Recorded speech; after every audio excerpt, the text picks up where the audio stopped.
აქ მაქვს ცალკე ეს იატაკზე დევს, ეს არის შემოქმედებითობის და ხელოვნების ყუთი, როცა ბავშვს ხატვა უნდა, მას აუცილებლად უნდა ქონდეს ხელმისაწვდომი რამე სივრცე, კონტეინერი, მაგიდა, სკამი, სადაც მოულოდნელად ეწვია მუზა, უნდა ხატოს.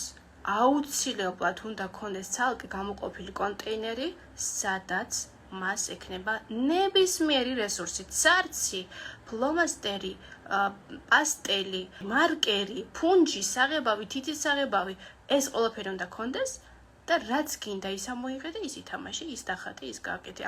აქ ლიმიტი და შეზღუდვა არ უნდა არსებობდეს. ცალკე მიმდინარეობა არსებობს არტ თერაპია, როცა არტით, ხატვით და შემოქმედებითობით ჩვენ ბავშვი გამოგვყავს ამ სამყაროსკენ, ხო? დაკარგული ბავშვი. ამიტომ საზღვრები შემოქმედებითობაში არ უნდა არსებობდეს არავითარ შემთხვევაში.